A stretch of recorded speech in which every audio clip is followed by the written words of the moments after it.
আসসালামু আলাইকুম। শীতকালীন জনপ্রিয় একটি পিঠার রেসিপি নিয়ে আজ আপনাদের মাঝে হাজির হয়েছি। আজ বানিয়ে দেখাচ্ছি নারকেলের ভাজা পুলি পিঠা, যেটা কিনা এক সপ্তাহ এইরকমই মুচমুচে থাকবে। সংরক্ষণ পদ্ধতি সহ কিভাবে এইরকম মুচমুচে করে আমি এই ভাজা পুলি পিঠাটি বানিয়েছি, সেই পুরো টিপস অ্যান্ড ট্রিক্স থাকছে আমার আজকের ভিডিও জুড়ে। যদি আপনারা এইরকম পিঠা বাসায় বানাতে চান, অবশ্যই ভিডিওটি প্রথম থেকে শেষ পর্যন্ত দেখতে হবে। তাহলে চলুন পিঠা বানানো শুরু করি। প্রথমে একটা বাটিতে নিয়ে নিচ্ছি আমি 1.5 কাপ পরিমাণে ময়দা। আপনারা চাইলে ময়দার পরিমাণটা কমিয়ে নিতে পারেন। আর দিচ্ছি 1/4 কাপ পরিমাণ সুজি। পিঠা যদি মুচমুচে করতে চান, অবশ্যই সুজিটা ব্যবহার করতে হবে। 1 চা চামচ লবণ দিয়ে দিয়েছি, আর দিচ্ছি 2 চা চামচ পরিমাণে চিনি স্বাদ বাড়ানোর জন্য। আর এর মধ্যে এখন দিচ্ছি 3 টেবিল চামচ পরিমাণ রান্নার রেগুলার সয়াবিন তেল। সব উপকরণগুলো দেওয়ার পর ময়দার সাথে খুব ভালো করে মিশিয়ে এখন ময়ান দিয়ে নিব। চেষ্টা করবেন ময়ান দেওয়ার এই কাজটা একটু ধৈর্য সহকারে করতে, এতে করে ডোটা অনেক বেশি ভালো হয়। এখন স্বাভাবিক তাপমাত্রার পানি নিয়েছি 1 কাপ পরিমাণ। অল্প অল্প করে পানি ময়দার মধ্যে দিব এবং সফট একটা ডো বানিয়ে নিব। চেষ্টা করবেন পানিটা অল্প অল্প করে দেওয়ার জন্য, এতে করে পানির পরিমাপটা আপনারা সঠিকভাবে বুঝতে পারবেন। আমি 5 থেকে 6 মিনিট খুব ভালোভাবে অল্প অল্প করে পানি দিয়ে মধ্যে মধ্যে সফট একটা ডো বানিয়ে নিয়েছি। ঠিক যেরকম রুটি বা পরোটা বানানোর জন্য আমরা যেরকম সফট ডো বানাই, ঠিক সেরকমই একটা ডো বানিয়ে নিয়েছি। এখন এটাকে ঢাকনা দিয়ে ঢেকে একটা সাইডে রেখে দিব। ডোটা বানানোর জন্য আমার 1/2 কাপের থেকেও কম পানি লেগেছে। এখন একটা শুকনা প্যানে নিয়ে নিচ্ছি 1.5 কাপ পরিমাণে কুড়ানো নারকেল, দিয়ে দিচ্ছি 1/4 কাপ পরিমাণ চিনি, 2টা মুখ ফাটানো এলাচ, আমি আরও নিয়েছি একটা তেজপাতা মাঝখান থেকে 2 ভাগ করে নিয়েছি, আর দিয়ে দিচ্ছি 1/4 কাপ পরিমাণ খেজুরের গুড়। আর স্বাদ বাড়ানোর জন্য সামান্য একটি লবণ দিয়ে দিচ্ছি। আপনারা চাইলে লবণটা স্কিপও করতে পারেন। সব উপকরণগুলো দেওয়ার পর চুলার জালটা অন করে দিতে হবে এবং মিডিয়াম টু লোতে দিয়ে নারকেলের সাথে সব উপকরণগুলো মিশিয়ে অনবরত নাড়তে হবে। যতক্ষণ না পর্যন্ত চিনি এবং গুড়ের পানিটা শুকিয়ে যাচ্ছে, ঠিক ততক্ষণ পর্যন্ত নারকেলের পুরটা কিন্তু নাড়তে হবে। যখন চিনির পানিটা পুরোপুরি শুকিয়ে আসবে, সেই পর্যায়ে আমি দিয়ে দিচ্ছি 1/4 কাপ পরিমাণ গুঁড়া দুধ। গুঁড়া দুধটা দিয়েছি আমি স্বাদ বাড়ানোর জন্য, আপনারা চাইলে স্কিপ করতে পারেন। দেখতে পাচ্ছেন আমার নারকেলটা কিন্তু পুরো ঝরঝরে হয়ে গিয়েছে, আর এতে কিন্তু কোনো রকম পানি নেই।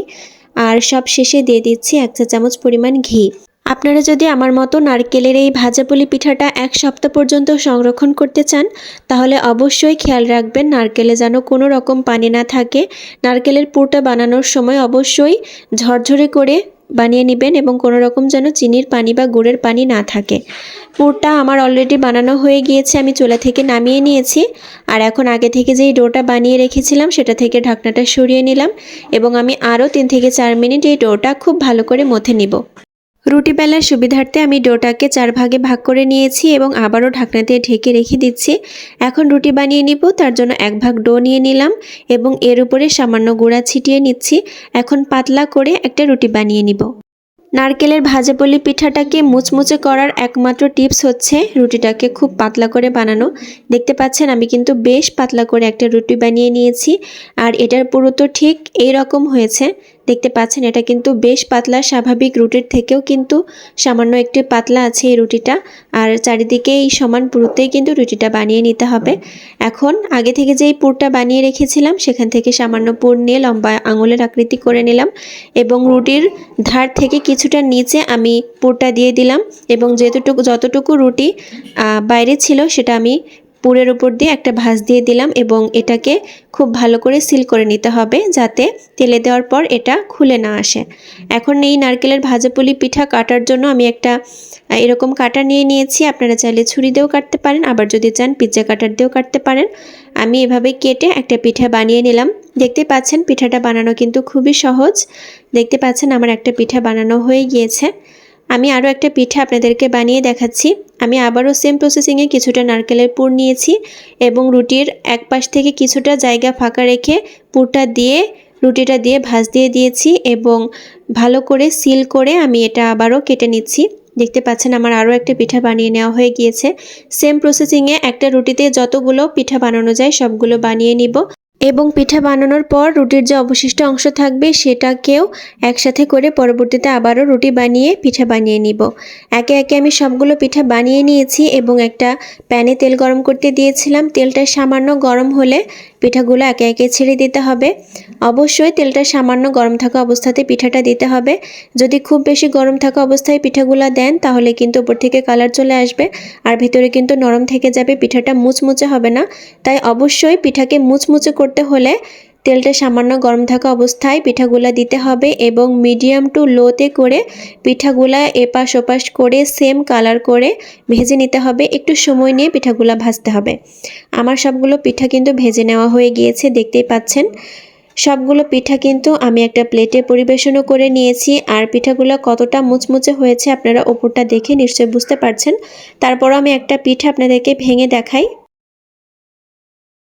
আপনারা দেখে নিশ্চয়ই বুঝতে পেরেছেন পিঠাগুলো কতটা মুচমুচে হয়েছে।